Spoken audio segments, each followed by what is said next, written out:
Sakit ini berhubungan dengan tubuhnya manusia. Umpamanya sariawan. Ya, sariawan itu dari mana? Nah, kita harus pahami bagaimana bisa menyembuhkan sariawan. Sakit pusing, bagaimana bisa menyembuhkan pusing, kan begitu ya? Sakit berdenging, bagaimana telinga berdenging? Sakit sesak, bagaimana menyembuhkan sesak? Nah, sebenarnya kita sendiri dalam Islam itu memang boleh berdoa kepada Allah Ta'ala, boleh. Jadi berdoa, jadi penyembuhan penyakit ini bukan dinamakan ruqyah, tapi berdoa. Berdoa. Memohon kepada Allah Ta'ala, ya beda dengan ruqyah. Ini kita memohon kepada Allah Ta'ala. Nah, mohon kepada Allah Ta'ala, inilah yang menjadi acuan kita. Sakit, mamanya, saya akan bercerita sedikit. Sariawan, sariawan itu kalau bicara omongannya ketus, nggak enak didengar. Jadi caranya gimana?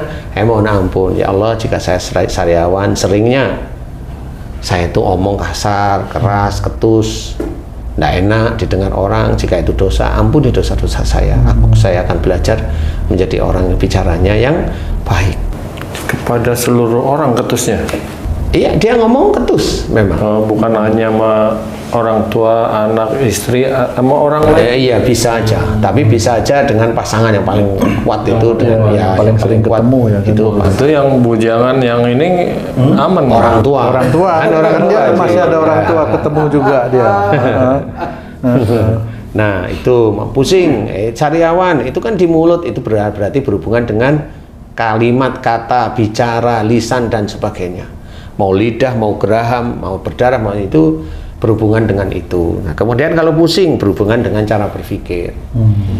Jadi doanya ya mudah sebenarnya. Ya Allah, jika pusingku ini disebabkan karena kalau di depan saya kalau memikirkan sesuatu sepaneng, kenceng dan lama, jika itu salah di hadapanmu, ampuni dosa saya. Begitu. Kalau pusingnya di atas begini, ubun-ubun, nah ini ada melamun. Jadi ya Allah, jika ubun-ubunku sakit karena aku sering melamunkan sesuatu sejak dulu aku mohon jika itu salah, ampuni dosa saya. Ampuni dosa saya, dan saya belajar untuk tidak melamun lagi ya Allah. Apapun yang dilamunkan Pak Ustadz. Apapun yang dilamunkan. Mau melamun gimana, apa saja mau dilamunkan. Selama itu tidak ada solusinya, pasti jin itu masuk. Ya. Kemudian kalau telinga berdenging ini biasanya orangnya ini kecenderungan tersinggung ibaratnya. Kalau ada suara yang nggak cocok, dia tersinggung, walaupun diem dia tersinggung, nanti telinganya berdenging, ya tersinggung. Kemudian nggak cuma tersinggung, ngebantah omongan orang lain, akhirnya merasa pintar sehingga nggak cuma berdenging, akhirnya budak.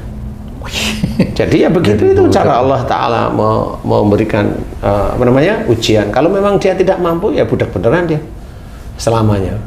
Nah, terus apalagi sesak di dada ini dada yang sesak ini kan biasanya dipergunakan untuk bernapas. Nah, biasanya itu berhubungan dengan amarah yang disimpan biasanya. Jadi kalau orang sesak biasanya cenderungannya kalau marahnya diam, bisa marahnya diam.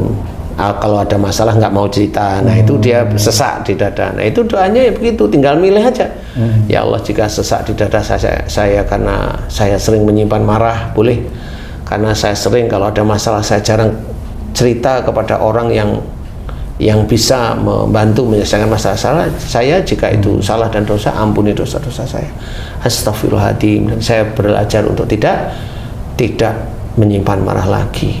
Lillahi ta'ala. Dan saya belajar untuk tidak, kalau ada masalah saya harus cerita kepada orang yang bisa menyelesaikan masalah saya, seperti itu. Atau memang boleh mohon kepada Allah Ta'ala, ya Allah saya punya masalah ini saya nggak bisa, serahkan sama Allah. Nah udah, nggak usah dipikir-pikir lagi. Nah akhirnya aman, dadanya nggak sesak. Nah doa itu seperti itu, mohonnya kepada Allah Ta'ala, bukan kepada buku, bukan pada ini, enggak, pada Allah aja. Nah disinilah kita harus mengetahui bahwa di dalam memohon kesembuhan kepada Allah Ta'ala memang nggak ada apa-apa. Mohon kepada Allah Ta'ala itu nggak ada peralatan, nggak ada nggak ada media sebenarnya. Ya, nggak ada medianya, nggak ada sama sekali medianya. Jadi mohonlah kepada Allah Ta'ala dengan dosa-dosa itu. Nah, mudah-mudahan dari kita mohon kepada Allah Ta'ala dan tepat karena lebih detail, momennya lidah. Ya Allah, jika lidah saya itu mengatur kata-kata saya itu sehingga didengar orang, didengar istri atau didengar suami saya itu ketus, tidak enak, menyakitkan hatinya, jika itu dosa, ampuni dosa-dosa saya, astagfirullahaladzim.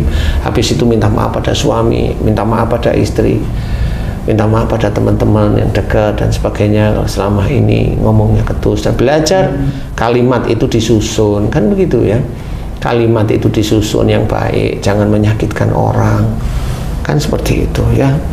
Nah, begitulah cara-cara bagaimana berdoa untuk sakit kita, bagaimana berdoa untuk sakit orang lain sama. Jadi kalau kita mendoakan orang lain ya seperti itu, atau mendoakan diri sendiri ya harus dengan mohon ampun. Karena dijelaskan kan, wa ma asabakum min musibatin fa bima kasabat aydikum. Apa saja musibah yang engkau terima disebabkan dari buah tanganmu sendiri. Buah tangan itu berarti perbuatan. Berarti perbuatan ini dosa. Ah, kalau dosa, kalau wujudnya itu musibah, karena itu dosa, ya kita mohonkan ampunan dosa kita yang menyebabkan musibah diizinkan oleh Allah Ta'ala mengenai kita, makanya kita mohon ampun. Itu insya Allah benar. Jadi kalau ada orang Islam yang dia merasa dirinya tidak berdosa, ya lucu gitu aja. Tapi banyak kok orang Islam yang merasa tidak berdosa, banyak. Itu lucu menurut saya aja. Tapi ya nggak apa-apa, monggo-monggo aja, silahkan merasa tidak berdosa, monggo-monggo aja. Nah, Pak Ustadz, tadi kan Pak Ustadz mengajarkan doa untuk diri kita masing-masing, atau bagaimana misalnya kalau ada kita punya anak kecil gitu Pak Ustadz, yang dia belum bisa berdoa gitu, terus dia sakit, itu bagaimana Pak Ustadz? Kan orang tuanya yang harus mendoakan, harus mendoakan anaknya, karena pada saat sebelum akil balik, anak itu tidak punya dosa ya, bukan salah ya, dosa. Tapi dia bisa aja membawa kesalahan dan dosa ayah atau ibunya yang dia bawa. Menurun gitu Pak? Iya, diturunkan genetik dosa dari ayahnya atau ibunya. Contoh mamanya, anak kecil bayi belum bisa apa-apa, tapi kalau ayahnya itu arogan nih, omongannya ketus, anaknya insya Allah dia punya. Jadi kalau kamu punya omonganmu keras, kasar, ketus, anakmu pasti punya. Gimana? Jadi bukan hanya untuk diri kita sendiri, tapi untuk keluarga kita juga bisa terkena. Iya, sama semuanya. Kecuali kalau anak itu sudah mulai lepas akil balik. Nah, anak setelah lepas akil balik inilah baru diperhitungkan amal-amalnya oleh Allah Ta'ala. Karena itu ada dalam hadis Nabi. Jadi setelah akil balik itu baru dicatatlah amal-amalnya. Ya amal baik, ya amal buruk dicatat semuanya.